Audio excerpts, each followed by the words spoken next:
Hello, heathens! I'm Megan Angus, and this is Spinning the Wheel podcast. In this weekly audio ritual, we explore the 8 seasons of the witch's wheel of the year, and we discover how it is so much more than 8 Sabbats.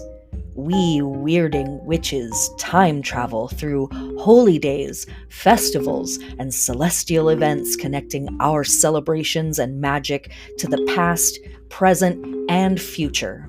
Our cackling fills the night as we take our turn gathering the wool, wielding the distaff, and spinning the wheel.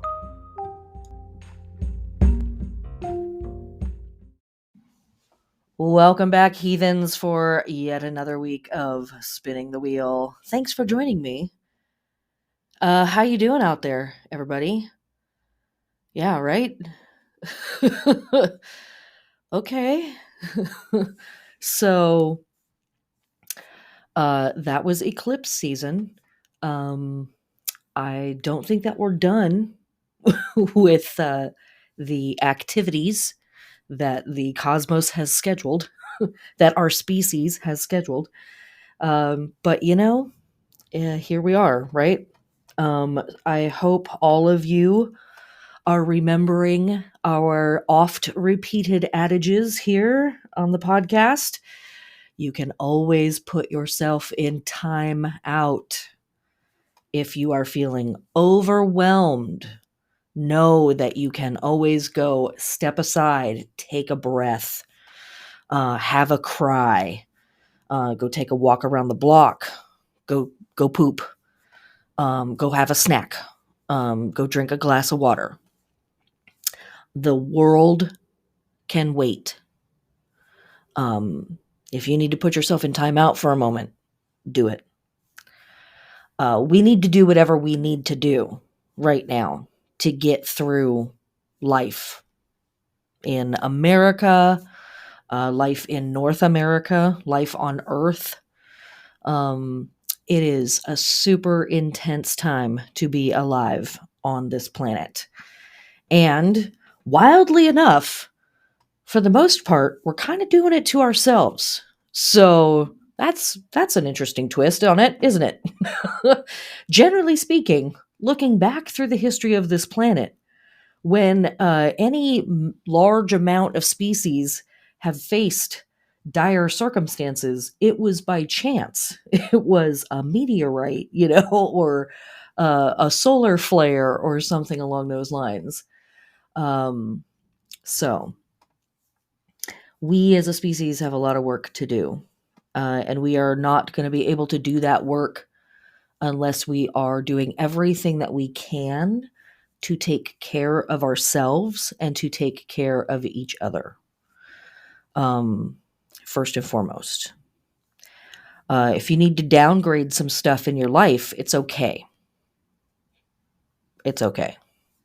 All right. I know that's super heavy, but it is heavy right now, and I feel like we cannot act like business as usual right now, because it's not.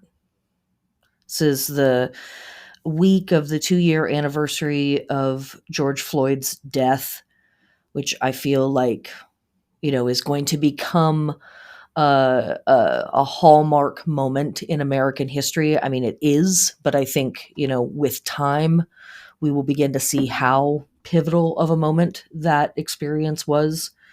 Yeah, okay. Let's get into what all we have going on this week. It's not going to be all doom and gloom, but it is going to be some interesting stuff, past, present, and future, right? Okay. This is Beltane season, new moon in Gemini, lunar week number 17. We will talk about Beltane season, new moon, all of that stuff in just a moment. Coming up in June, I will be offering the Wheel of the Year Letha class. That is the summer solstice guide, 6 weeks guide to summer solstice. I'm going to be teaching that class twice this year. I'm very excited about this. I will be offering that class for free on YouTube, available all around the world, anywhere that you can have access to the internet, anyways, and get to YouTube. If you subscribe to my Patreon at the Venus level or higher, that's $9 or up, you get access to the Patreon bag of holding that has a workbook for that class and a 7-week calendar and so much more, as well as supporting this work. So thanks to the folks that subbed to my Patreon. You guys are so freaking cool and special. Thank you very much. But also, I will be teaching the Letha class at Letha Cascadia, which is a really incredible music festival that happens here in Washington, outdoor festival, camping. It's a beautiful spot. And so I will be teaching it live for the first time in a long time. And that's really, really exciting. I'm very, very stoked about that. If you want to know more about all of this stuff and more, go to my website and sign up for my irregular newsletter. And if you are looking for guidance through all of this work that we are about to talk about with our astrology and our holy days et al., book a tarot reading or an astrology reading with me. Come and let's discuss it. Okay. To support this podcast and all the work I do, join my Patreon. Thank you to all of my patrons. You can leave a review on your podcast service wherever you listen to this. And if you are feeling especially heathenish, you can give it a thumbs up or a 5-star rating. We love a 5-star rating. And also, sharing the podcast is a really cool way of supporting this podcast. So if you have a friend or a family member or a coworker that you think would really love what we do here on the podcast, please share. Appreciate it. I appreciate you. Okay. All right. Beltane season witches work to orient us on the wheel, as we do every week. Fertility, fecundity, and action, friction, dynamic action are the keywords for our Beltane work. And our global themes as we look around the world, past and present, surging power, fertility, and exchanging energy with opposing systems, aka sex and death. And this particular Beltane season, we have had quite the emphasis on these things, quite the emphasis on these two subject matters. So, truth is always stranger than fiction. I don't know why they call it myth, because it is reality, right? As we have discovered, researching and talking about these holy days over the past, however many years you've been with me. It's wild the way this stuff seems to not just sync up, but repeat itself over and over again. So there's also threads of power in there, my darlings. There's also threads of healing, and there's threads of love in here too. It's not just spooky, scary shit. There's just a lot of the spooky, scary shit right now. Okay, let's get into this week, shall we? All right, the week starts May 30th, Monday. Again, nothing I can do about these Mondays, people. I don't know.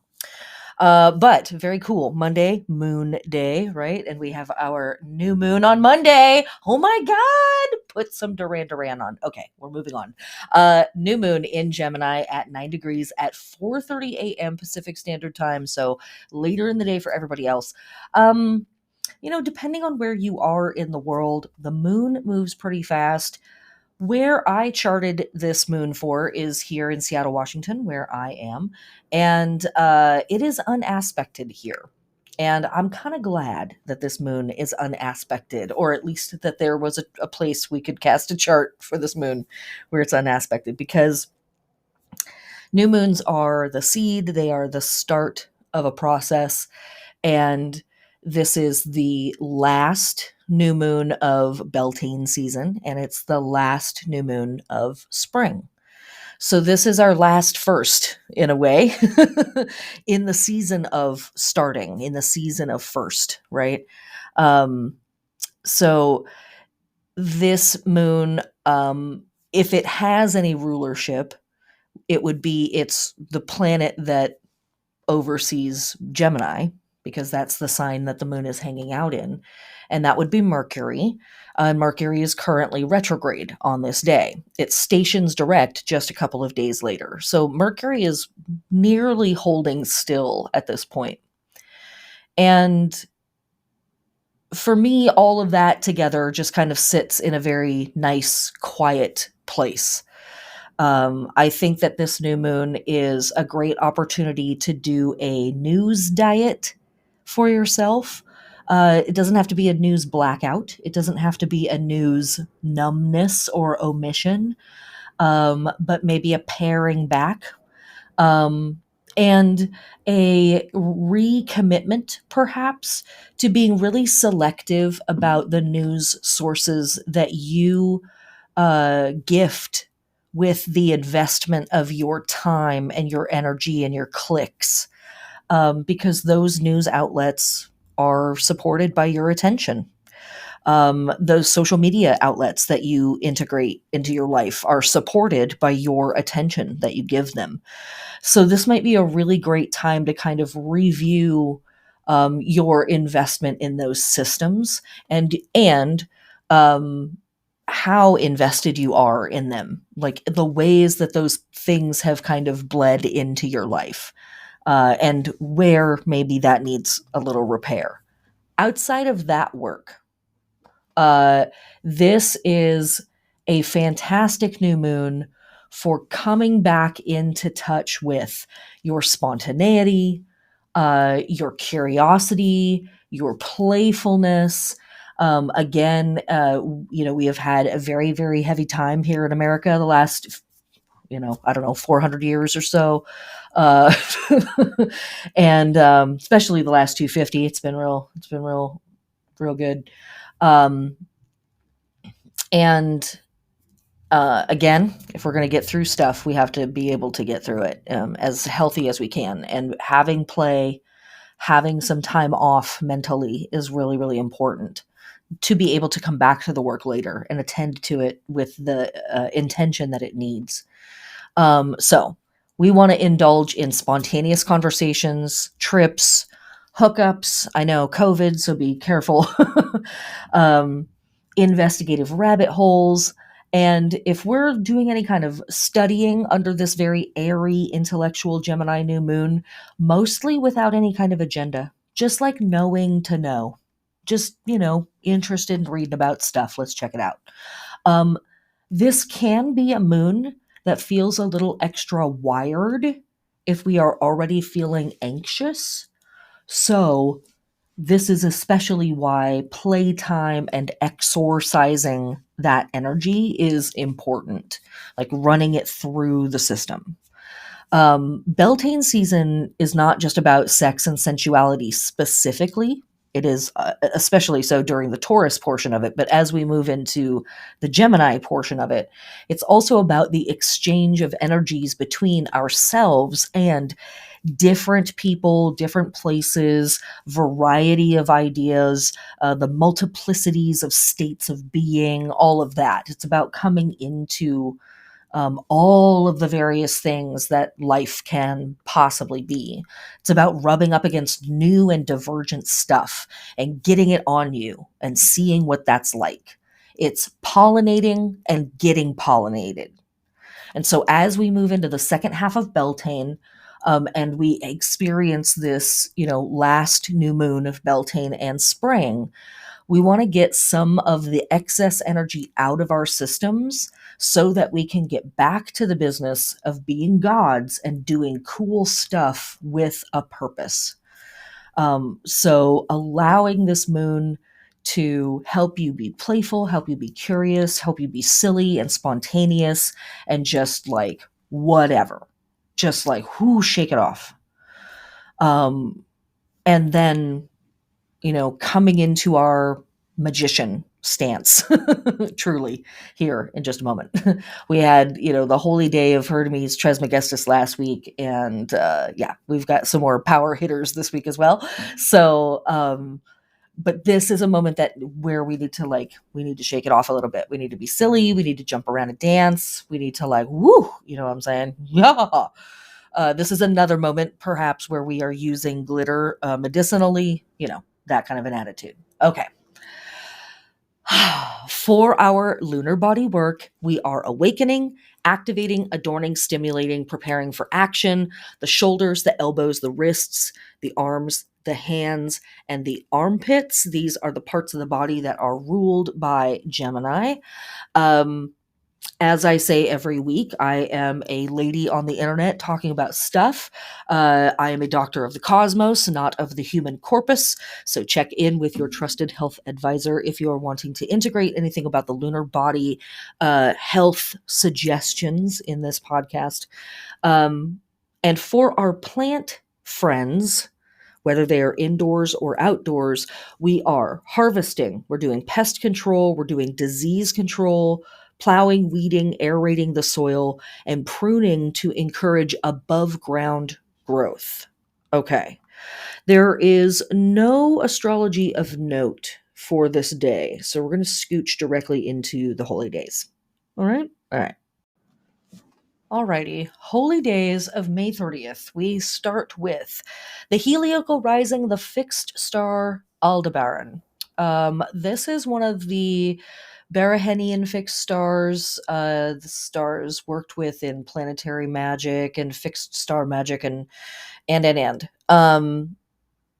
It is worked with by lots of civilizations. Has been looked at for thousands of years. Kind of a potent star. Currently, it is found, ish, in Taurus. Um, and it represents the left eye of Taurus, the fixed star Ain, Ain. Represents the right eye of Taurus. When the constellation of Taurus is depicted in the sky, it's depicted in silhouette, and we can see the right side of Taurus's face, but we can't technically see the left side. Even so, we can see Aldebaran. It marks that. And in esoteric literature, it's thought that, whatever it is that you conceive of as God or the gods or goddess or the goddesses or the deities, the old ones, who or whatever it is that you're referring to when we talk about that stuff. There's parts of it that you are going to potentially know or have a chance to know consciously or interact with in some way that you can perceive on some level. A feeling, an intuition, a vision, a smell, something, right? And then there are going to be parts of those deities or those entities or whatever it is that we're talking about that you can't know, that you don't know, that you won't know in this form as a simple mortal. And Aldebaran is the eye on the side of Taurus that we can't see. Taurus, of course, was where the vernal equinox was at one point, so we know that all of the constellations represent gods and goddesses in some form. We think of all of the bull gods and bull goddesses. This was a concept worked with by those folks at that time of this is the part of nature, this is the part of God, goddess, the stuff, the universal goo that we can't know, that we can't understand, that doesn't make sense to us necessarily. And yet, this eye or this star is also marked as a source of fortune and wonder and benevolence and, riches sort of raining down from heaven. So know that. And I feel like that's something that feels very abstract for us here on Earth right now. But that is something that is at the heart of a lot of magical practices. Is there's portions of this thing that you can see, that you can touch, you can read about, you can think about, you can conceptualize it, you talk to yourself, talk to other people about it, draw it, think about it. And then there's parts of this that are unknowable, that are beyond understanding, perhaps, beyond reason, perhaps, um, but beyond knowing. And that's hard for the brain, right? I want to know everything. We can know it all. And yet there's something in the universe that's like, you can't see me, or maybe you can't see me yet. And Aldebaran kind of represents that stuff. And yet, in theory, it is here to help us. It is a fortune, a wonder, a riches, a boon. Okay. Also on this day from our modern pagan friends and their lovely Wheel of the Year calendars that are all over the internet, we have Frigg's Day. I'm not going to talk about this because we talked about Frigg last week or the week before. I think it was week 15 that we talked about here. So go back and listen to that podcast. And also on this day, we have the feast of Saint Joan of Arc, as recognized by pagans as well as our Catholic friends and ancestors around the world. We talked about Joan of Arc in the Lunar Week 12 podcast, but I want to bring up a phrase that I sort of typify Beltane season with that came from Joan of Arc, a quote from them, which is, "I am not afraid. I was born for this." As something perhaps to carry with you as we move through the last weeks of this season. Also on this day, from our Hindu friends and ancestors, we have Savitri Brata. This is in conjunction with the new moon, and this is a fast held by married women dedicated to Savitri, who saved her husband, Satyavan, from being taken by the death god. Also on this day from our Hindu friends and ancestors, we have Shanti Jayanti. This celebrates the birth of Lord Shani, who is the son of Surya, who is the sun god. This deity rules the planet Saturn, or is connected to the planet Saturn. And this deity is venerated in very particular ways by the folks that practice um, as a means of reducing or eliminating their karma that they have acquired through various lifetimes, and also to clear the way of any blockages to prosperity and things along those lines. And this is interesting because we have another issue, another moment with Saturn later in the week. And the fact that we have these holidays lining up like this is very interesting to me. You know how it is here on the podcast. I'm sure it's just a coincidence. But yeah. All right, well, let's just get into it, shall we? Okay. Let's move on to May 31st. All right, May 31st is a Tuesday, and our waxing moon is still hanging out in Gemini, so nothing to add there. Continue playing, continue encouraging spontaneity and curiosity, etc., etc. Okay. We have no astrology of note either for this day, so let's move directly into the holy days. From our Tibetan friends and ancestors, from May 31st to June 29th, we have Sagadawa Dukan. We have already talked about this holiday from a few other Asian countries that worship Buddha. This is a Buddhist holiday that is the birth, enlightenment, death cycle of the deity or the archetype Buddha. And so this is the time period that these cats celebrate. We've talked about this multiple times throughout spring because it happens multiple times throughout spring, depending on the region as to when it's celebrated. But yeah, Buddha, Buddha, Buddha. Okay. Also on this day, from our Catholic friends and ancestors, we have the Feast of the Queen of Heaven. And this is a Catholic moment that is literally depicting the Queen, literally depicting Mary as a queen or an empress, which I think is pretty cool symbolism, given that the Empress card in tarot is connected to the planet Venus, which is connected to the sign of Taurus, which is certainly the archetypal symbolism at the heart of Beltane. Um, Also on this day, and I think very much connected to this, from our pagan and Catholic friends and ancestors, we have the Holy Day of Divine Friendship, aka the Visitation. This is also a moment. Sorry. Like my notes, where have they gone? Oh, here we go.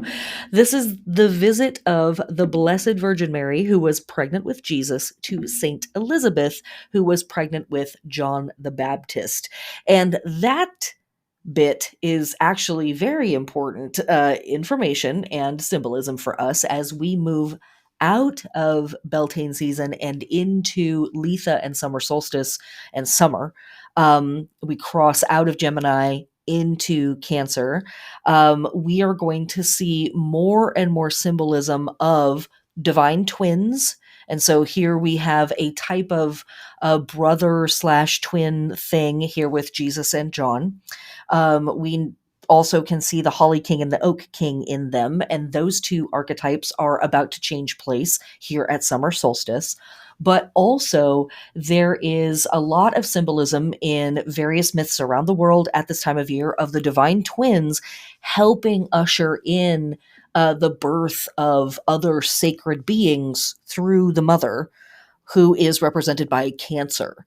And we are going to see that imagery play out as we move through the end of Beltane and into summer and Letha and summer solstice and Cancer season. So this begins some of that stuff. Also on this day, from our Catholic friends and ancestors, we have the Feast of Mary Mediatrix #1. This happens multiple times throughout the year. The Mediatrix of all graces is a title that the Roman Catholic Church gives to the Blessed Virgin Mary as the Mother of God. It includes the understanding that she mediates the divine grace. In other words, she's kind of like the bridge over which the goodness flows, or like is the thing that connects mortals and humans to divinity. And that idea of a bridge is something that we see throughout springtime, and we see it in a few other places throughout the year as well, with various goddesses, and also within Catholicism. Okay. From our Roman friends and ancestors, we have Rosalia Signorum. The Rosalia was a celebration for the Roman army and a roses festival. So, the Roman army celebrated the Rosaliae Signorum, the rose festivals at which they adorned the military standards with garlands of roses. But also we have the Rosalia or the Rosaria. That this was a festival of roses celebrated on various dates, primarily in May, but it can happen all the way through mid-July. The observance is sometimes called a rosatio, rose adornment, or the Dies Rosationis, which is the day of rose adornment. But also this could be celebrated with violets. Now, we'll pause here for just a second. Tangent, my on brand. Violets, if you are new to the channel, are quite a big deal at the very beginning of spring, during Aries season, during the Kybele worship, the worship of the goddess Kybele or Sybil and her consort Attis. Attis in particular is connected with violets. So it's interesting that violets are like still part of this stuff. Attis is killed and resurrected, perhaps kills himself or sacrifices himself and is resurrected. But okay, so back to this. This day, usually roses, but also could be violets, and it was violatio, the Dies Violae or Dies Violationis. Now, the way that it is being translated in this context means the day of violets or the day of adorning with violets. But Dies Violationis means like the day of violation. not going to give you the literal translation, but it's the day of violation. And I just put a pin in that. You know what I'm saying? Like, that's interesting, because we see these old holidays tend to repeat themselves. I mean, we have here a Roman holiday adorning the military right next to Memorial Day. So clearly there's a connection, right? Uh, as we have pointed out in the past. Okay. So this Day of the Roses, there's the one for the military, and then there's just kind of the one for the populace. And it sort of branches out of a merchant's holiday that starts earlier when roses are coming into harvest. And so the markets are filled with roses. But as this is as a commemoration of the dead. And so the rosaccio developed from the custom of placing flowers at burial sites. It was among the extensive private religious practices by means of which the Romans cared for their dead, reflecting the value placed on tradition, mos maiorum, the way of the ancestors, family lineage, and memorials ranging from simple inscriptions to grand public works. So, Roman festivals honoring fallen military members right at this time of year. I'm sure it's just a coincidence. You know how we do here on the podcast. All right, let's move on to June 1st. June 1st. This is a Wednesday. We are officially in June. We have made it nearly halfway through the year. My God. Okay. Our waxing moon enters Cancer. And as the moon moves into Cancer, if you are moved to do any kind of work, in this kind of the lunar process that sort of presents itself monthly, right? What might be coming up for you is taking a look at where we quote unquote came from, um, and basically our family, or what we would think of as our childhood, the environments we were raised in, that kind of stuff, and what you've had to do to grow away from that stuff. What have you had to do to grow away from your family ties, to I may be an individual, like individualize yourself from the group of your family. And for some of us, that might be a really healthy process and might have been very smooth sailing, relatively speaking, and was fun and exciting. And for some of us, there might be some healing that comes up that's like, hey, this is where I felt like an outcast, or this is where I felt like, the member of the family that didn't fit in, or this was the stuff that my family did that made me feel like I didn't belong to them. Or you might be called to look at where you need to do that kind of work. Like do you need to individuate yourself from your family? Are you in a process right now of seeing where you are becoming a different person from who they are as a group? And so this moon might call for some healing around those parts of you that might be feeling rejected or unaccepted, and calling in healing around seeing the necessity in growing in your independence and becoming your unique individual self, as you have every right to do. But that process can be painful even when we are supported by our family. So this is just a few days to take that kind of look at ourselves. I know it's always something, right?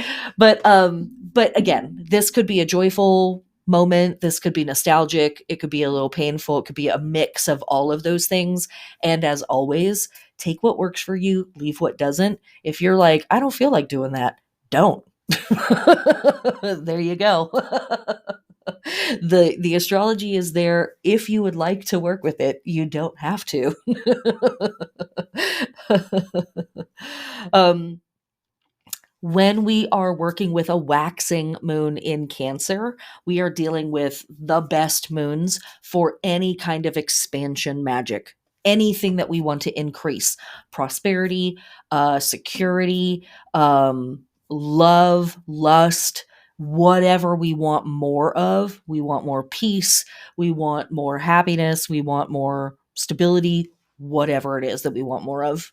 This is always, always, always fantastic moons for doing any kind of spell work, any kind of witchcraft, any kind of magic around that stuff.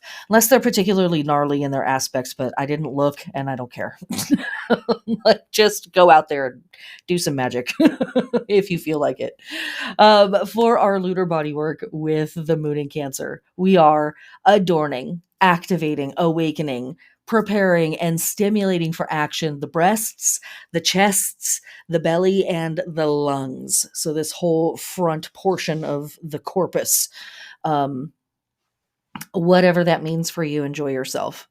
For our plant body work, we are planting, transplanting, or grafting annual flowers and fruit and veg that are going to bear crops above ground. So, this is a great time to start starts or transplant starts: corn, tomato, watermelon, zucchini, peas, herbs, like all that stuff that's growing above the ground versus like your potatoes and things like that. Okay. We have no astrology of note for this day, so we're going to move directly into the holy days. All right. With June 1st, we actually have our first lunar day, or our first day of the lunar month. Pretty cool. We've had a lot of that stuff lining up in the first half of this year. This is the last month where we're going to have it line up very neatly. It's going to become more and more out of sync as we go through the rest of this year, but it's been really cool to have them lined up for these first 6 months. It's been dope. Okay. So because we are at the first lunar day of the year, this kicks off for our Greek friends and ancestors Schirophorion, which is the Athenian calendar, last month of spring. This is the final harvest of the grain, and the big festival for Schirophorion is Skira, which we will talk about later in the month. For our Roman friends and ancestors, it was Calende Iunius. This marked the 4th month for Romans, June, and the big celebrations in this lunar month will be Vestalia and Matralia. And so, of course, we have a lot of stuff aligned with this first day of the lunar month. But June 1st through June 30th is, of course, Pride Month, motherfuckers. Come on, let's go. I want to see rainbows everywhere. Queers, faggots, dykes, homos, transsexuals, please step to the front.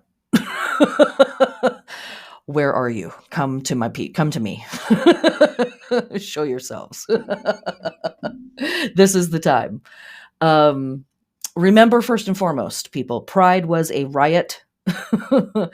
And this is the month of queerness and celebrating the homo majority, the queer majority. We're just adding more and more letters to this. It's like anything but straight, really. It's easy. It's almost easier to say it that way, right? Yeah.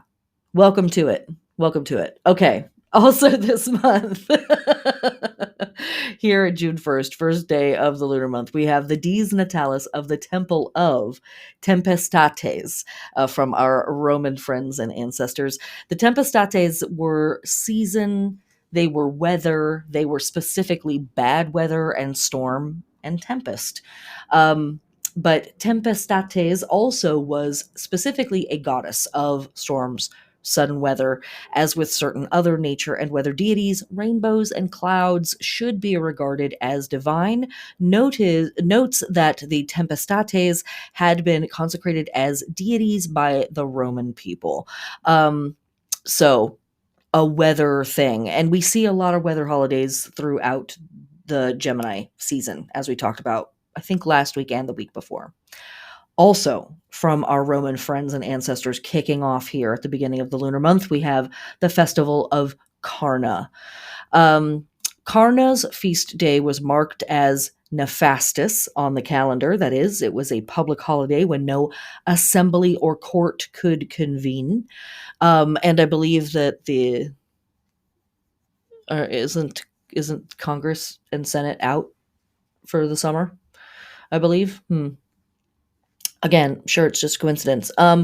So for Karna's feast day, mashed beans and lard, a dish very similar to refried beans or hoppin' johns, were offered to her as res divine, and thus the day was known as the Calende Fabarie, or the bean calends, since at this time the bean harvest matured. And as we have said, these are great days for harvesting. Beans had many magico religious properties in ancient Greece and Rome, in addition to their importance as a food crop. So the beans calends, or the Calendae Fabarie, we've talked about in the last few weeks because it is connected to the Rosaria, and it is connected to Lemuria and a bunch of other ancestor worship holidays, because basically, yeah, the spirits of the dead were sort of thought to oversee the process of whatever it was that was happening underground that ultimately was making the seeds grow and plants come to life and harvests come to fruition and all of that stuff. So, just little things, just life, death, rebirth. That's all. Dies Natalis of the Temple of Juno Moneta, also from our Roman friends and ancestors. So, Juno Moneta was a title given to two separate goddesses. It was the name of the goddess of memory, identified with the Greek goddess Mnemosyne, and it was an epithet of Juno, called Juno Moneta. In Latin, it was Ayuno Moneta. The latter's name is the source of numerous words in English and the Romance languages, including money and mint.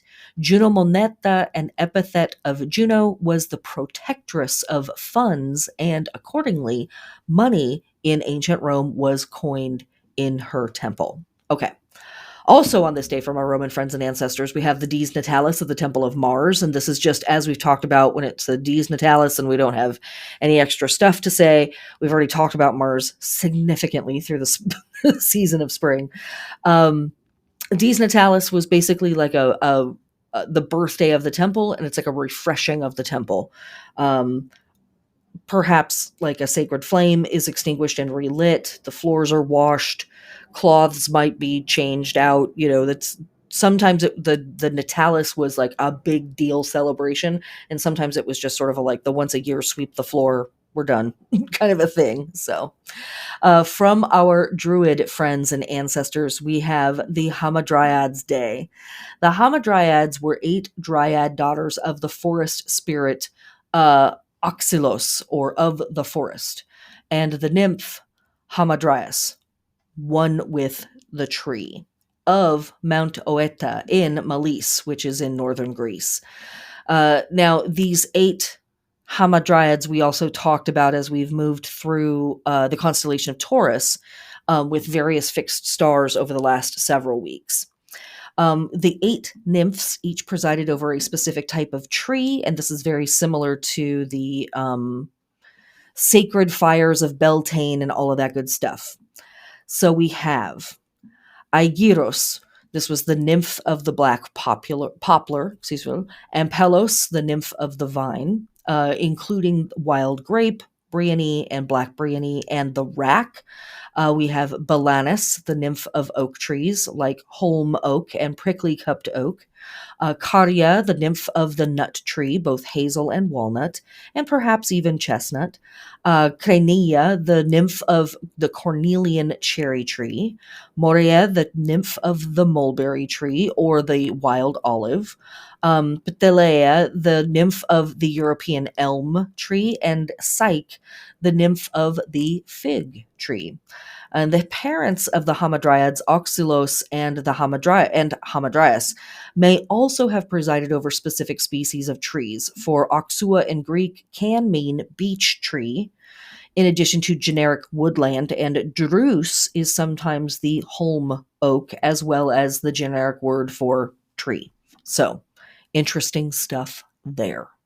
Let's move on to June 2nd. Alrighty, June 2nd, that's a Thursday. Our waxing moon is still in Cancer, so we are still doing whatever we are doing with our Cancer moon. Whatever you want to do with it, enjoy yourself. We have no astrology of note for this day either. It is a it is a suspiciously empty astrology week. But again, as I was looking at that, I truly thought to myself, even the gods and goddesses are like, what the fuck are you guys doing on Earth? It's almost like they're like, no, no, no, no. You're not blaming this on us. Absolutely not. All right. Looking directly to our holy days of June 2nd. We have the global holiday of International Sex Workers Day. Someone you love is a sex worker. This is a day of bringing attention and awareness to sex worker rights, sex worker issues, the danger that sex workers are in, regardless of where they are in the world, and the effort to delegalize. It's not specifically legalizing it necessarily, but removing the punishment from being a sex worker, because it is, as we are just about to discuss, something that humans have been doing for thousands and thousands of years. How do I know that? Well, from our pagan and Babylonian friends and ancestors, on June 2nd, we have the Shaputu of Ishtar. This is the holy day of Shaputu, the Sabbat or Sabbat of Ishtar, the temple priestesses of Ishtar, called Kadishtu, partook in sacred sexual celebrations where they took lovers in exchange for money and other devotional items, and are basically the root of what we now think of as sex workers. So yeah, just 5,000 or so years ago.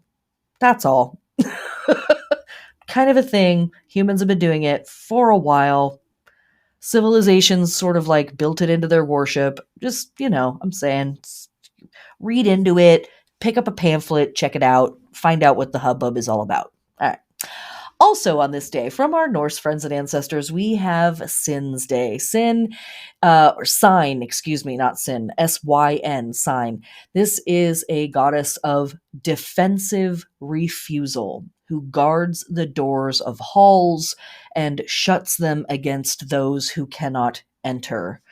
Light a candle for this particular goddess to hold back some of the darkness that we are seeing in the world today. Also on this day, from our Catholic friends and ancestors, we have St. Elmo's Day. This saint is often confused with St. Erasmus, and over time, both saints have become synonymous. They are called on for protection, specifically by sailors for protection.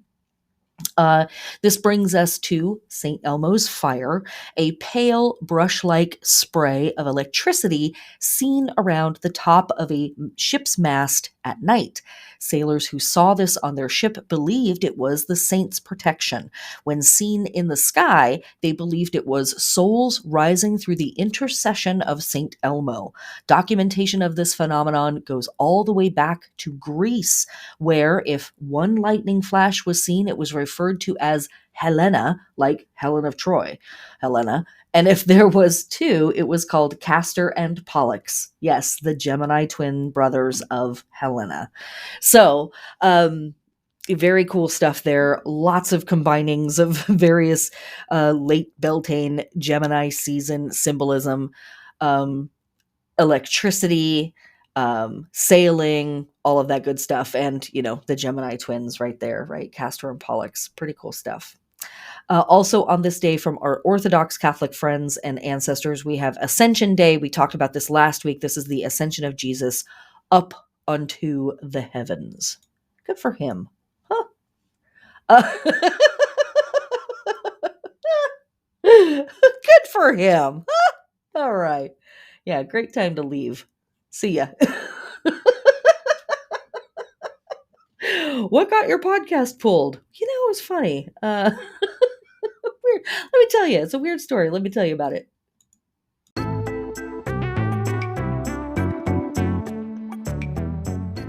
But before that, how about an ad? Okay.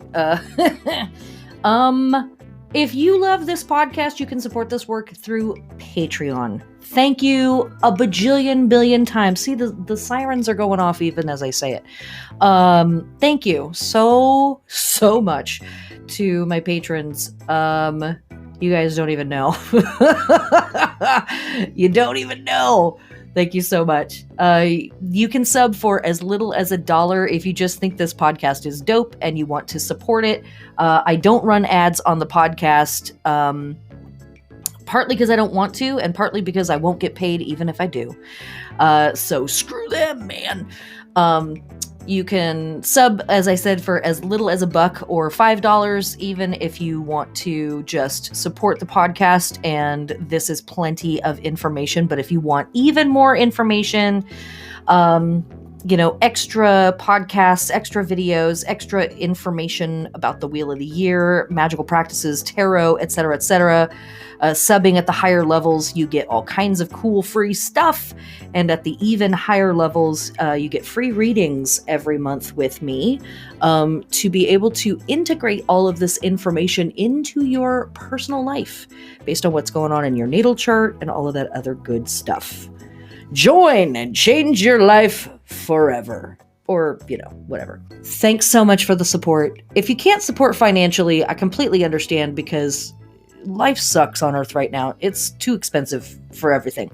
Tell a friend, share it on social media, give it a thumbs up. If you're feeling especially hedonistic, you can leave a rating or a review.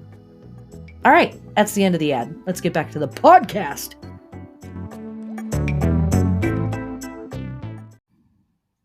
Okay, here we go. June 3rd, it's a Friday. Are you ready for this weekend? Are you? I'm leaving a pause there for the can you feel? Okay. All right. We have our waxing crescent moon in Cancer at 28 degrees, 7:37 a.m. Pacific Standard Time, later in the day for everybody else on the planet. This moon is opposing Pluto. It's sextile Mercury in Taurus. It's trine Jupiter, Neptune, and the South Node. I feel like this moon just has a lot going on. And so this is another one of those, if you need to just kind of check out and be like, that's cool, I'm going to just kind of try to have a nice time. I totally understand it. I feel like this moon is going to bring news that continues to encourage us to understand the unfolding of the collapse of our country. But it won't be anything that's a surprise. You're like, yes, I see that. But with the trine from Jupiter and Neptune and the South Node, I feel like there is an ease that starts to come in. Now, think about the work that we're doing with this Cancer moon, if you choose to do it, of thinking about where you came from and then thinking about what makes you different from those people and those places and why you needed to change, why you needed to become an individual in the ways that you have. I think this moon is now helping us sit with that work. Jupiter's expansiveness and optimism, Neptune's, spiritual sort of peace that it can find in things, and the South Node really saying hey, it's okay to let this stuff go. Hey, it's okay to, don't feel guilty about the past. Don't feel guilty about these ways that you've had to change. This was right and good for you, even if it was weird and hard. And maybe what was slightly more painful work or uncomfortable work or oh, wow, I didn't know I thought that or felt that way 2 days ago might sit a little more comfortably with us. And we actually can have optimism of oh, wow, I can see where I can go with this.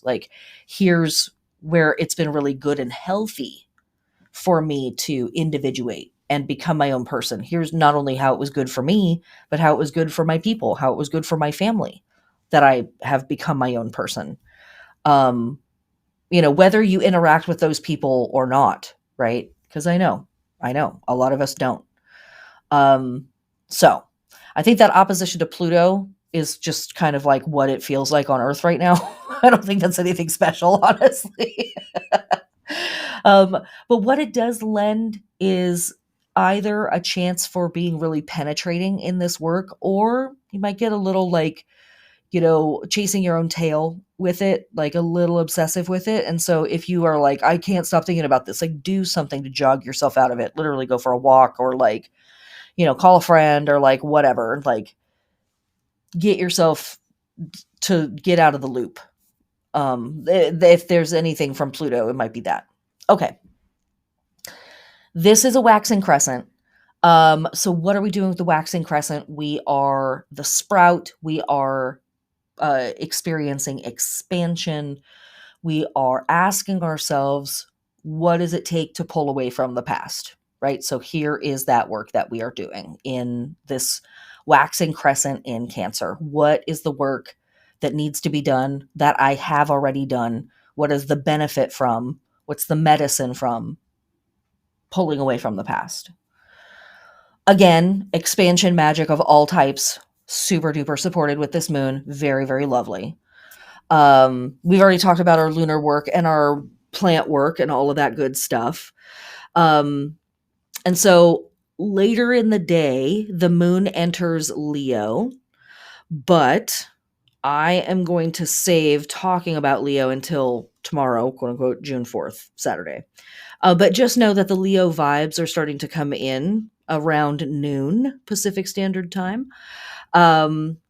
And I think that like emo bit that we get with that Cancer moon is going to start to lighten up a little bit, and kind of open up a little bit more into being a little bit more playful again.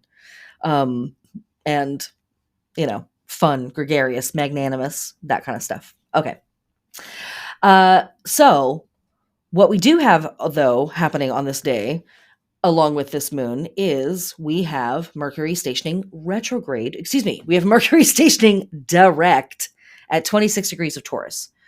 So when planets station direct, it can be like a floodgate has opened, releasing all of the energy that has been held back. So you might look for a burst of information around Taurus stuff, like money, property, even fashion, potentially. Sometimes the intensity of the splash makes it a little like intense to try to act on that day. And we might really want to, like, oh, finally I can go and do the thing. So if we're positioned and we're ready to go, that might work out. Might be like, yes, as soon as the gate is down, I want to charge forward. But also, we might have a stumble there. And it might behoove us to wait a moment, let the intensity of the moment pass, and then act. All the kinks might not be completely ironed out just yet. But this could be a day where some very interesting information is brought forth about a wide variety of things. But, Also on this day, from our Yoruba friends and ancestors, we have New Year. June 3rd is New Year before our Yoruba land friends and ancestors. This is the onset of the Yoruba New Year, and 2022 is the 10,000th 64th year of Yoruba land culture.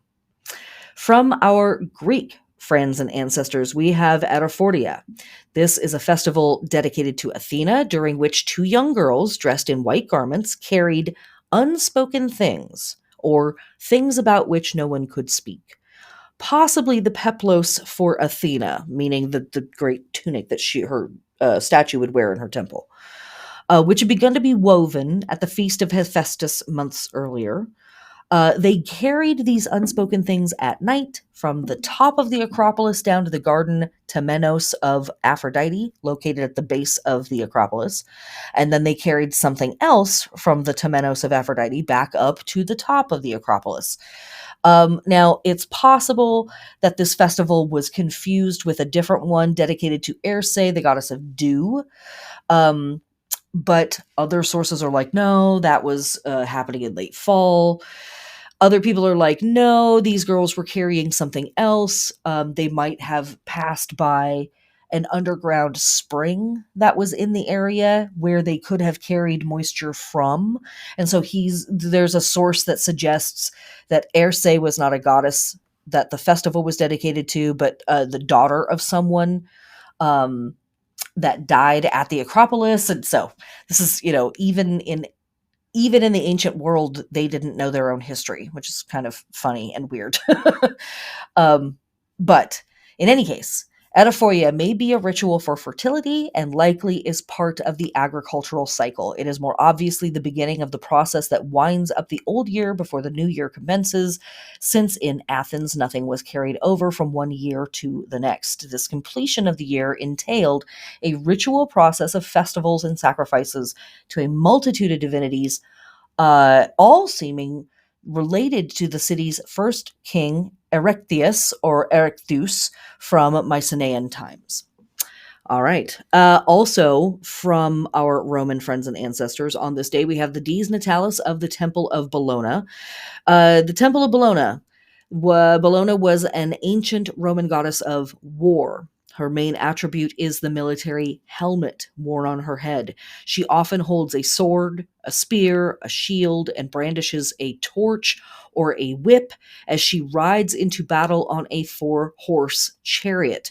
She is connected by name and right to goddesses like Cybele, Ma, Enyo, and Virtus. We talked about Virtus last week or the week before, I believe. But note that chariot symbolism. The chariot card is connected to the sign of Cancer. Again, I'm sure it's just a coincidence, but it's there, something to think about. From our Chinese friends and ancestors, we have Duan Wu Jia. This is the Dragon Boat Festival, and it's also sometimes celebrated as Poets' Day. The Dragon Boat Festival originated in honor of a man named Ku Yuan, who was a poet and a statesman and a minister to the Zhou Emperor. Ku Yuan ended up being exiled. When the Zhou were defeated by Xin, Ku Yuan, in despair, threw himself into the Milo River on the fifth day of the fifth month in 278 BCE.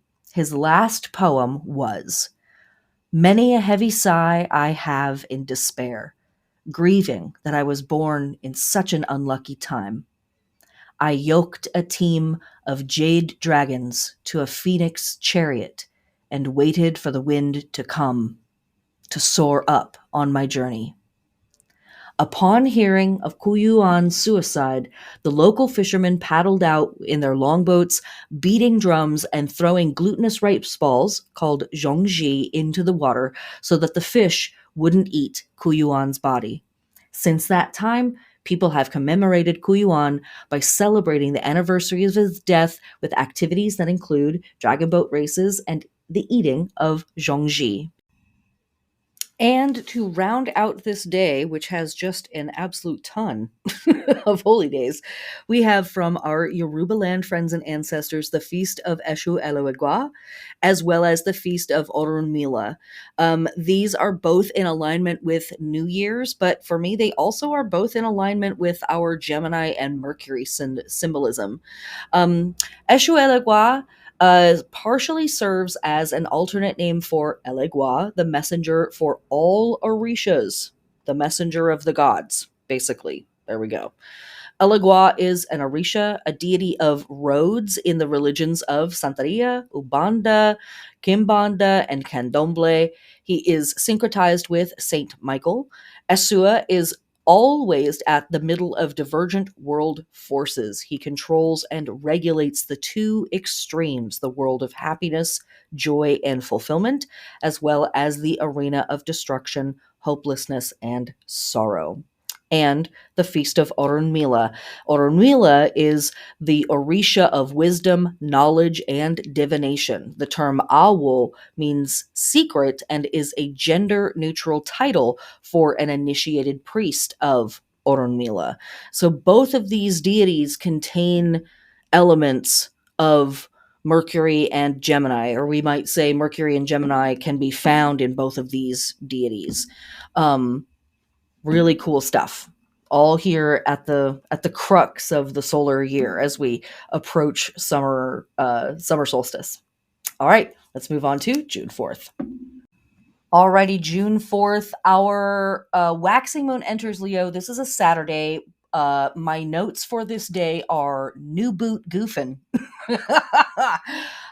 This is a really, really beautiful moon for, again, cutting loose, having some fun, acting a fool, getting randy, getting a little stupid, getting a little silly. Whatever that means for you, if it's at all possible for you on that weekend, blow off some steam. Be the class clown. Allow other people to let you laugh or make you laugh. Let you laugh. Yeah, right. Maybe that's you that needs to let you make you out. Maybe I'm me. We'll see. We can have a little laughter for a treat later on. So yeah, that. When we have our waxing moon in Leo, this particular phase of the moon in Leo, it really is truly a time to jump up on stage and dance around and act a fool for our friends and make them laugh and bring them some joy and pleasure, and allow our people to do that for us and have some fun. And again, shake it off a little bit, like shake it out, wriggle it out, dance it out, sweat it out, laugh it out, that kind of thing. Very, very, very medicinal for us. For our lunar body, with this beautiful moon in Leo, we are awakening, activating, adorning, stimulating, and preparing for action the back, the heart, circulation, and the blood.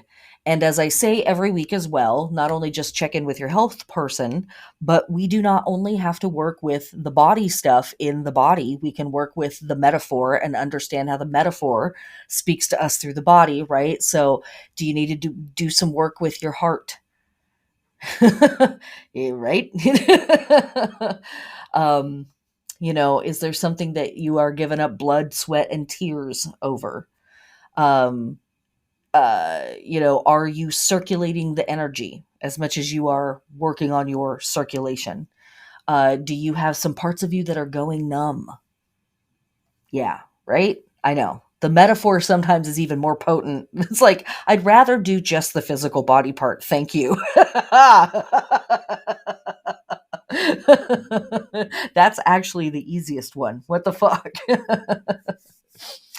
For our plant body work, we are harvesting, we're doing pest control, disease control, we are plowing, we are weeding, we are aerating the soil, and we are pruning to encourage above ground growth.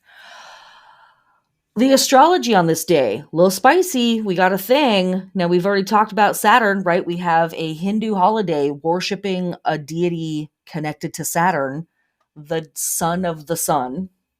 And on this day, Saturn stations retrograde at 25 degrees of Aquarius at 2:46 p.m. So let's talk about it for a second.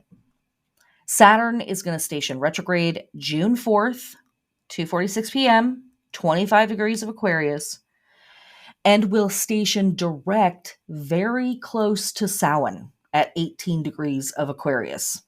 And it leaves the shadow of this entire retrograde cycle on Imbolc next year. So Saturn, the Lord of Time, the Lord of Karma, is walking us through some pretty potent portions of the wheel and is walking us through a really significant retrograde at a, really intense time. So when a planet stations retrograde, it can feel like everything that planet represents in our life slows down and grinds to a halt. Saturn, as I said, the Lord of Time, the Lord of Karma, represents structure, boundaries, rules, and the results of our actions. A lot of folks in the West think of karma as specifically being like retribution. And, maybe that's your context, baby. Maybe don't build your country on a sacred Indian burial ground. I don't know. But, yeah, right. But karma just means the result of our actions. It literally just means action, right? Very much in line with the season that we're in. And it really just means energy that we have pushed out into the universe. That energy is going to ripple back to us at some point. And if you have been putting out gnarly stuff into the universe, that gnarly stuff is going to ripple back to you at some point. So says some of these philosophical systems. Now, there's a difference between living in a context that's prejudiced against you and you putting things out into the world and the results of those actions coming back to you. Though there's certainly a lot of overlap, and often one determines the other. But when it comes to Saturn, we might be, dealing with a slowing down of bureaucratic systems, a slowing down or even a halt to concretize some of the stuff that Saturn represents. Saturn is stationing retrograde in Aquarius, and Aquarius represents humanity and humanitarian concerns. And so those slowdowns or those halts might be around some of the human needs stuff that we hope and wish that our governing bodies would work on. But sometimes this stuff can also work in our favor if and when those systems are pushing for laws that are not in the people's best interest. Sometimes Saturn can indicate a slowdown or a halt there too. We may also see some karmic payouts of all kinds. I can think of a few people who have been racking up a karmic debt. And so there may be some type of universal clapback coming. And this is also a day after Mercury has stationed retrograde or stationed direct, right? We just talked about that. And so these two planets are square, implying that the slowing down or the stopping that Saturn is experiencing could be triggered by some of the hidden information that is suddenly coming to light now that Mercury has stationed retrograde. We'll see. I'm going to have a guide up for patrons on working with this Saturn retrograde through these upcoming Sabbats in the Wheel of the Year on Patreon. So look for that. All right. Now, we have just a boatload on this day. So we have a ton of holy days on this day as well. So let's get into that, shall we? All right, June 4th through the 6th, from our Jewish friends and ancestors, we have Shavuot. This is known as the Feast of Weeks, or Pentecost for our Catholic friends around the world. We will get more into what is happening on Pentecost in just a second. From our European and pagan friends and ancestors, we have the Feast of the Triple Goddess. This is another modern adaptation that we find in Wheel of the Calendars around the world. But this concept is a version of goddess energy that changes shape, or is changing shape. We're not calling on one facet here. We are acknowledging that she or they have many faces. This goddess form, the triple goddess idea or archetype, is connected to the moon as a thing that changes. From our Korean friends and ancestors, we have the Dano festival. The 5th day of the 5th month of the lunar Korean calendar is Dano. This festival is also called Surit Nal and is an official holiday in North Korea. Dano festival takes roots in ancient Korea. At that time, Dano was a day of spiritual rites, and everyone could enjoy songs and dance and wine. The traditions of Dano are still kept, but the festival is not as popular as it used to be. There are a variety of special little deals that happen. Women wash their hair in a special sauce, basically, to make it super shiny. They play a game with swings. Men had their own tradition, and they wore iris roots around their waist to ward off evil spirits. They played a stone battle game and a wrestling game, and everyone wore blue and red clothes and dyed hairpins that were dyed red with iris roots. And since herbs were given a whole bunch of attention, traditional foods included different wheel-patterned herb rice cakes. Another name for Dano is, as I said, Surit Nal. And in Korean, what that means is high day or the day of the god. The word Surit origins from Suri, which means wheel. And I think that it's very interesting that it's a very similar name to Surya, the sun god in Hinduism, who is the god of Shani, Saturn, who we were talking about just a few days ago. Because wheels are absolutely used to depict the sun in various places around the world. So I'm sure it's just a coincidence, but From our Roman friends and ancestors, we have the Dies Natalis of the Temple of Hercules Magnus Custos. Okay, this is Hercules the Great. This festival was Hercules was honored with games or ludi. My notes for this festival say no women, comma, eat all the meat. So it's pretty much what you got going on there. It's we really have not strayed far from some of these old time religions, have we? All right.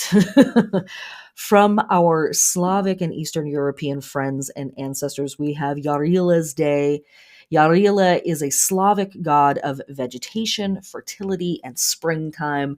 His name means spring or summer, strong, furious, loaded with youthful life force, erotic energy. Life, death, rebirth are all found within this deity, and he is believed to be reborn and killed every year, very similar to a lot of our other pagan god cycles that we see. Also, Yarila has trickster energy and is a shape changer, and so that description altogether very much ties this character in with a lot of our Mercury energy, Gemini energy, what have you. Depicted in a white cloak with wheat and wildflowers, or wheat in the right hand and a skull in the left. And we see white becoming more and more of a big deal as we roll through Gemini season and get closer and closer to the summer solstice. We talked a little bit about the potency of the color white and where it's connected to the sun in the last tarot circle for patrons, the air in the tarot workshop, and how that scintillating brilliance and scintillating intelligence is sort of this whiteness that kind of blasts out everything else. And so I don't know that this character is connected to all of that stuff, but it's always interesting to me when the symbolism lines up.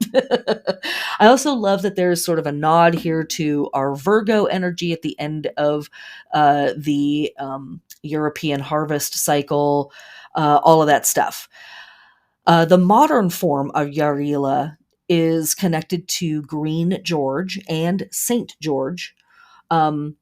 But bears the same traditions, like processions of villagers would go for, around the village for a walk in the country, and all of that other, there's like a whole bunch of other stuff.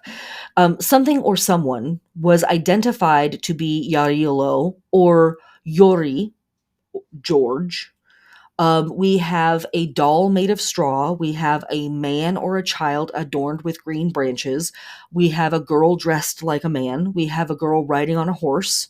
So we have all of these things that are kind of like vaguely tied to Beltane, vaguely tied to summer solstice rituals, and other like spring, late spring festivals that we're seeing pagans do, past and present.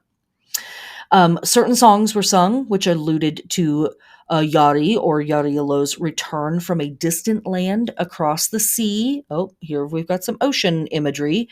The return of spring into the world, blessings, fertility, and abundance to come.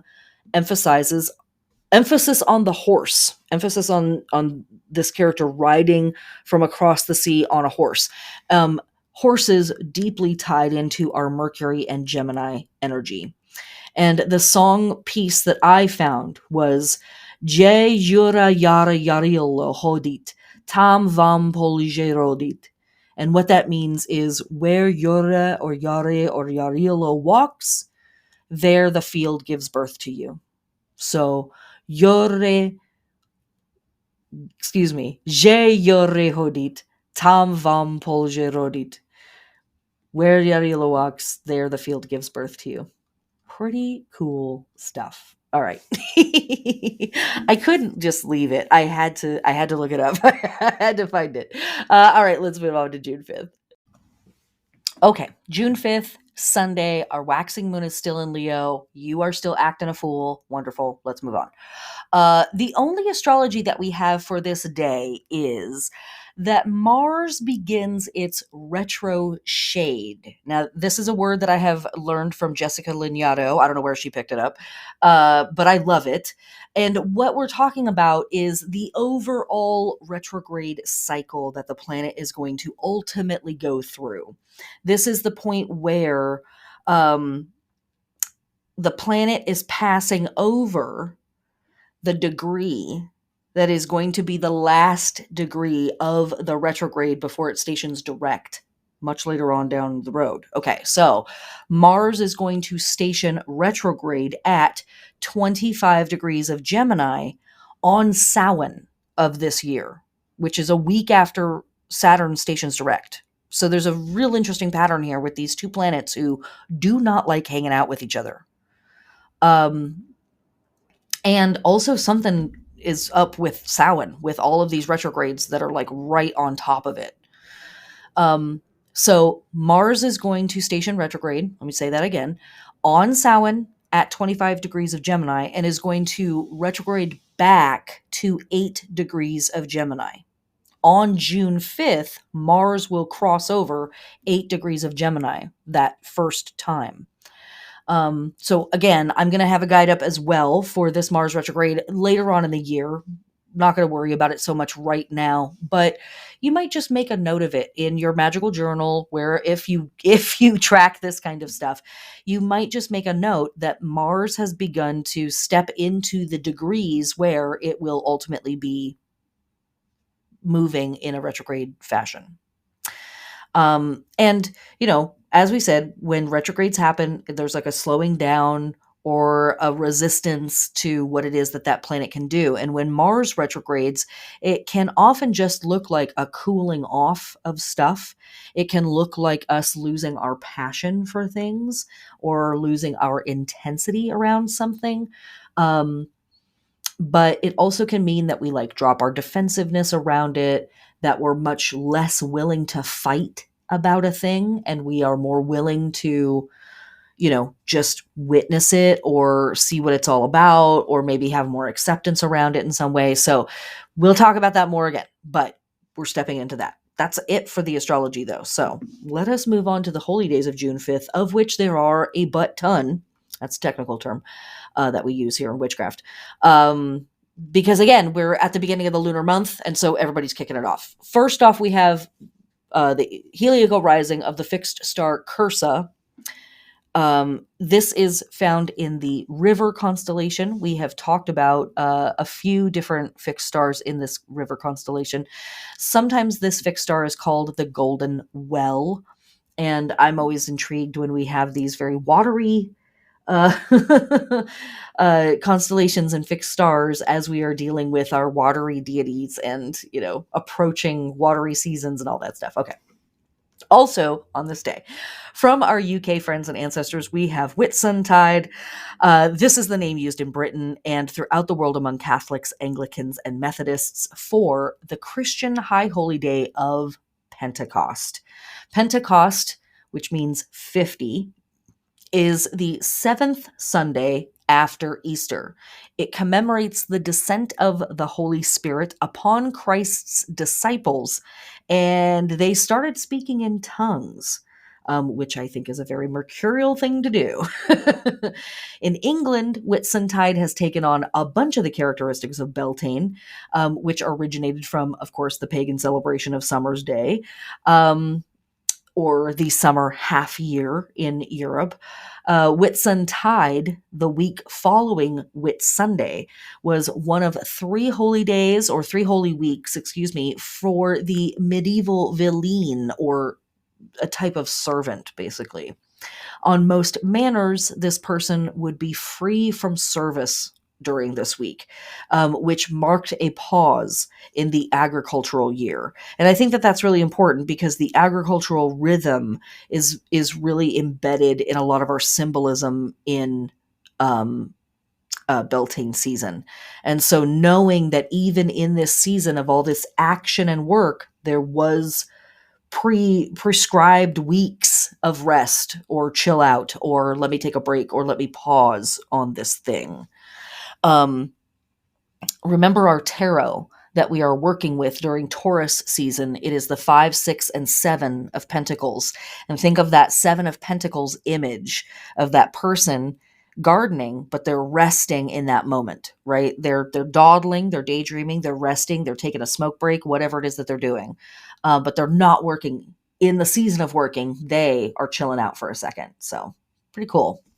All right. Also on this day, from our Shinto friends and ancestors, we have Atsumatsuri, and this is a Japanese and Shinto festival welcoming in summer with a shitload of drumming uh, at a temple that is around 2,000 years old. So kind of a big deal. From our Catholic friends and ancestors, as I've already mentioned, Pentecost. I don't know why I have this in my notes multiple times. 50 days after Easter. Penta literally means 50. This celebrates the day that Holy Spirit descended on the apostles, causing them to speak in tongues. We love. Okay, from our Gnostic friends and I'm living. Okay. From our Gnostic friends and ancestors, we have Earth Mother Day. This is exactly what it sounds like. This is a celebration of the archetypes, the deities, and the entities that are our Mother Earth. From our Celtic friends and ancestors, we have Domna's Day. Dia Domnu was a Fomorian goddess of the deep, like of the underworld, and also possibly of fertility. She may hold a position among the Fomorians similar to that of Danu among the Tuatha De Danann. Domna is connected with Irish words meaning deep. Now, Domna or Domnu may therefore have been a goddess of the deep and not necessarily the ocean so much as the underworld, and so perhaps an earth mother from whom Fyr Domnan traced their descent. But I just decided to play with this goddess's name a little bit and see what else I could find. And in Latvian, Domnas means blast furnace, and in Latin it means lord. So it's very domina, right? Domine, potentially. Maybe I'm totally projecting that onto that. I'll take that. But collectively, thinking about a blast furnace and a deity of the deep makes me think of Pluto. And it makes me think of Vulcan, who Vulcan is absolutely being worshipped at this time of year. It makes me think of Vesta, goddess of fire and fires of the underworld, and that heat of the underworld. And what I also thought was really interesting was domna is a word in Greece that is often connected to baking and bread. And that made me think about blast furnace as like an oven. And we also know that hearth deities are worshipped at this time of year. So again, maybe I'm connecting a whole bunch of stuff that should not be connected. I will always take that. But just seeing that, it's like very interesting. The Fomorian were very much like the gods before the gods. They're kind of like the Titans, or who are the Midgardian, the deities that come back at Ragnarok for the Norse folk, all those types. So this character, this deity is connected to those groups. All right. From our Roman friends and ancestors, we have the Dies Natalis of the temple of Deus Phidias. Phidias is a god of oaths connected with Jupiter. His name was thought to be connected to Fides, who was a goddess of trust, and bona fides, as in like we say bona fide. That's that word or that goddess, which means good faith in Roman paganism. She was one of the original virtues to be considered an actual religious divinity. Fides is everything that is required for honor and credibility, from fidelity in marriage, to contractual arrangements and the obligations soldiers owed to Rome. Fides also means reliability between two parties, which is always reciprocal, and bedrock of relations between people and their communities. And then it was turned into a Roman deity, and from that we gained the English word fidelity. So interesting stuff here, right? We see throughout the year a lot of Roman festivals and holidays dedicated to the spirit of the public, the spirit of the republic, the city, yes, but the spirit of the people themselves. And we have lots of these types of holidays that heavily encourage truth and honor and virtue, and women acting like women and men acting like men, and being confident and faithful to your marriage partner, and honoring your vows, whether that's been to God or country. And, doesn't it sound vaguely familiar? Maybe it's just me. I don't know. But yeah, here's another holiday. Now that we've had at the beginning of the week a whole bunch of like, yay, the military's really fancy, you have roses. Here at the end of the week, we have the Roman government being like, and remember what you signed on this contract. Okay, it's time to go to war. Okay. Yeah, yeah. It's a big circle. Time is a flat wheel. Okay, sorry. No, it's good. It's good. It's good. Alrighty, we have arrived at June 6th, and it is another Monday. I know. Uh, our waxing moon enters Virgo. And for the most part, I'm not really going to talk about this moon. We're going to save it for next week. But what I will say is this. We are at June 6th. So we are really kind of in the last few weeks of spring before we head into summer. This is a great time to start getting your ducks in a row. Start putting away your winter stuff. Start putting away your spring stuff and getting your summer stuff ready to go.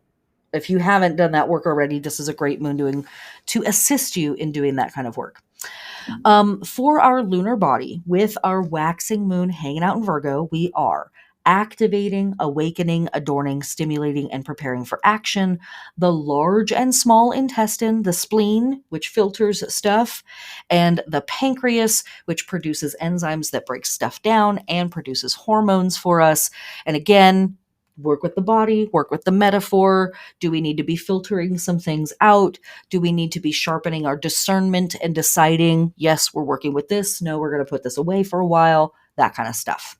That's what the large and small intestines are doing with our food, right? Yes, I'm going to use this. No, I'm not going to use this. The discernment, right? Okay.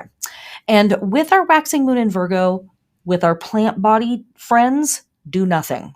Leave them alone. This is a great time for doing research for your plants. Do they need a different fertilizer? Do they want different watering cycles? Do they want, that stuff? But don't mess with them. Don't touch them. Leave them alone. We can be too nitpicky on Virgo moon and kind of overdo it with the plants. So leave them alone. All right. Our astrology for this day is very straightforward. We have the sun in Gemini, sextile Chiron in Aries. What do we have with a sextile between the sun and Chiron? Well, sextiles are always about identifying a system that is good, something positive, something productive, something helpful, and recognizing that it is going to ask us to do some work. So it's like, yes, this is awesome and it has potential, but you have to kind of meet the potential halfway. Sun in Gemini, Chiron in Aries. This is about needing to find your meaning in this lifetime. Pretty casual stuff, right? It's just super, whatever, just hanging out at work on a Monday, thinking about the meaning of life. NBD, guys. It's just witchcraft. Relax. But truly, the sun sextile Chiron is like, it's time for me to dial in what's going on. And coming back to stuff that we talked about at the beginning of the podcast, it's been very, very, very painful in America for a while now. And Chiron specifically points to our pain. Chiron points at our wound and is like, right there, it hurts. Right there, right there. Poke, poke, poke, poke, poke. And sometimes it feels like what it's encouraging us toward is like wallowing in our victimhood or wallowing in our sorrow or really like wearing our tragedy like a cape, right? Or like a t-shirt of like, I went through this horrible stuff. And a lot of us are like, man, I don't want to live that way. I don't want to identify my life through the shit that's happened to me, the terrible stuff that's happened to me. I don't want to think of myself through that lens. That's not actually what Chiron is doing. What Chiron is saying is you need to go through that. Chiron is the embodiment of the idea the way out is through. And so why Chiron is pointing directly at our pain is it's saying, stop ignoring this. This right here is where your healing starts. So if there is something that has been bothering you particularly about all of the terrible things that have been happening in America, any number of things could bother you, but there might be something that you've become fixated on, or there might be something that keeps coming back to you. And yet your mind at the same time is like, that's really painful. I don't want to focus on that. Chiron might be suggesting a process for you where that is what you're supposed to focus on, because that's where your healing actually is. The reason why this thing is so sensitive for you is because you're supposed to be doing work to help fix it, to help solve it, to help relieve the suffering around it. None of the horrible shit that's happening in the world right now is any one person's responsibility. So don't think that you're going to be the one that fixes it, but you could certainly help. And that moves us directly away from martyrdom and victimhood. Agency moves us directly away from martyrdom and victimhood. I'm doing something about it. I'm staying here on Earth and I'm doing something about it. Even if it's just my one little drop of help that I have to put into the ocean of sorrow. It's my one drop of help, and I'm going to put it in today. That's this stuff. So, Sun sextile Chiron may make this a very poignant, like a very emotionally painful moment where you have like a very frank moment with yourself around the pain that you're feeling. If it is healthy and safe for you, allow that moment. Allow it. Feel the hurt. Feel it. Like, let yourself experience this, because it's the only way that you're going to be able to wrangle it. And again, if it's safe for you and if it's healthy for you to do that. If you're working with a therapist, and I hope to God you are, hope to the gods that you're talking to somebody other than me, let them know you are sad. You are freaked out. You feel destabilized. Let them know that. They are not going to have an instant cure for you. That's not what this is about. It's about how can we bear this in the healthiest way possible, with the most longevity in mind possible. We are under tremendous strain emotionally and psychologically right now as a species. How can we best bear this for as long as possible? Because it's probably not going to go away anytime soon. And we can't just numb out completely forever. We actually have to become more connected to each other. I was having a conversation with somebody the other day that was like, how do we fix this in the human species? How do we fix this penchant that we have for total annihilation and destruction? And I said, we have to care about each other. It's just literally that simple. We have to care about each other. We have to care for each other, which requires you to step out of your alienation and your isolation and your exceptionalism. And it requires you to connect with other people and come as you are and accept your shortcomings and accept their help. Just that stuff. That's all. That's all we're doing this week in witchcraft. Just a little bit of this and that. Just a little bit of this and that, guys. Oh, all right. Very, very briefly, our holy days for this day from our Iceland friends and ancestors. We have Seaman's Day, and it's exactly what you think it is. Also, Fisher Person's Day. This is a day, we've had a few of these throughout this season, acknowledging and blessing and sort of opening up the maritime season for the year. Commerce, travel, tourism, all of that good stuff.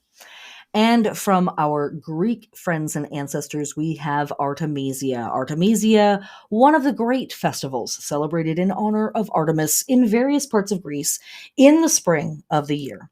We find it mentioned at Syracuse in honor of Artemis Potamia and Artemis Soteria. It lasted 3 days, which were principally spent in feasting and amusements, and bread was offered to her under the name of Logia. And that, my friends, is it. That's our whole dang week.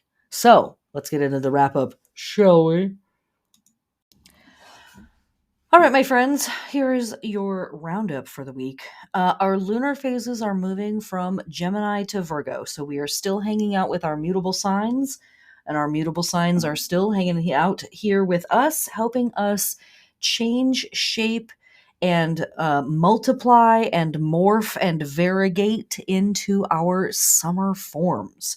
For the astrology of this week, we start off with the new moon 4:30 in the morning, May 30th at 9 degrees of Gemini. Boom, boom, boom, boom, boom. We have so little astrology this week. It's so crazy. Friday, June 3rd, Mercury stations direct 26 degrees of Taurus at 1 a.m. Pacific Standard Time. June 4th, Saturn stations retrograde at 25 degrees of Aquarius at 2:46 p.m. Pacific Standard Time. And last but certainly not least, the Sun in Gemini sextile Chiron in Aries at 15 degrees at 1:44 a.m. June 6th, Monday. That's pretty much it. Next week, we have also very little astrology, though we do have a couple of spicy moments. Mercury trine Pluto, but that's literally it. Like, it's such a weird stretch of time where we have almost no astrological aspects happening in the sky at all, other than like the really long-standing ones.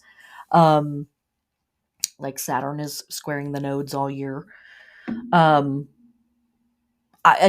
feel like it's very much like the gods are like, what are you guys doing down there? No, you cannot have an aspect. No. Deal with what is on your plate. As I said at the beginning of the podcast, take care of yourself, take care of your people, take care of your community. Check in with your neighbors, check in with your friends and loved ones. If you have the capacity to bring some joy and some sweetness and light to people, and crack a joke and make space for some fun and some jovial bullshit, do it. If somebody is offering you some of that, fucking take it. If you need to put yourself in time out at any time in this week or this lifetime, please do so. I invite you to put yourself in time out. Take a nap, have a snack, juice box, some crackers, right? We know what's up. Maybe try some coloring or finger paints. You know what I'm saying? Downgrade. Keep it simple. Do your 5, 4, 3, 2, 1s. Make sure that you are, taking a shower, having a full meal, that stuff. I know. It sounds like what, but also, yeah. And a lot of us are going to be really tempted to bury ourselves in action. And so you might be feeling it on the opposite end, right? Some of us might be like, I can't get out of bed. This is really heavy. Others of us might be, I can't slow down enough to think about this. It's too heavy. And so we might be working 70-hour weeks, or we might be checking in on every single friend and every single loved one. And, oh my God, can I bring you soup? Are you okay? Blah, blah, blah. Stop it. It's exhausting, everyone, even though they love you and they appreciate the help. Go be with yourself for a little while. If it's safe and healthy for you to do so, feel this shit, because it's part of the work. Like you got to feel it to heal it, right?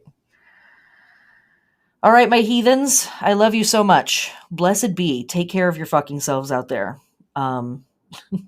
Drink your water and smoke your weed, man. Shit is getting wild. Blessed be.